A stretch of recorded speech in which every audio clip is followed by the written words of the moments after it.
देखिए, शशि थरूर जी ने जो बात कही वो बहुत वाकपटु व्यक्ति हैं। He is a wonderful orator.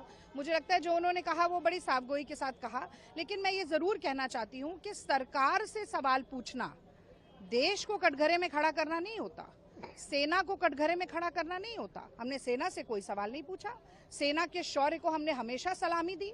लेकिन ये सवाल पूछना तो जरूरी है कि ट्रंप अगर कह रहे हैं आई लव पाकिस्तान, तो ये इस हद तक कहाँ हमारी विदेश नीति पहुंच गई कि वो 13, 14, 15 अब तो अनगिनत बार बोल चुके हैं कि उन्होंने समझौता करवाया और सिंदूर के साथ सौदा हुआ, ट्रेड व्यापार के जरिए कराया। हम ये जरूर पूछेंगे कि अगर सरकार ने स्वयं स्वीकार किया कि चूक हुई थी पहलगाम आतंकी हमले में, तो किसने वो चूक की, कहाँ है वो व्यक्ति।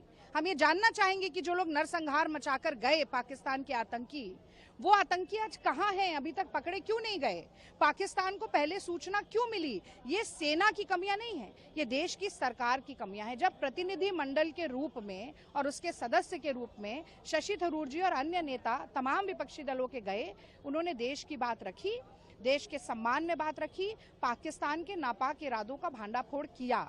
पर देश में मजबूत, सक्षम, सकारात्मक विपक्ष के नाते कांग्रेस पार्टी ये सवाल जरूर पूछेगी।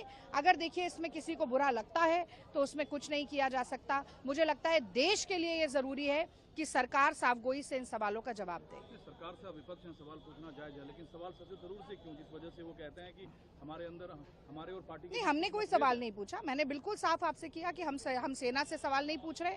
देश और सरकार बिल्कुल अलग अलग है। सरकारें आती जाती रहती हैं, नेता आते जाते रहते हैं। देश हमारा बहुत महान है, सम्मान है देश का, देश अजर अमर और शाश्वत है। और देश के हित में सरकार को कटघरे खड़ा करना और निरंकुश सरकार की नाक में नकेल डालना बहुत जरूरी है।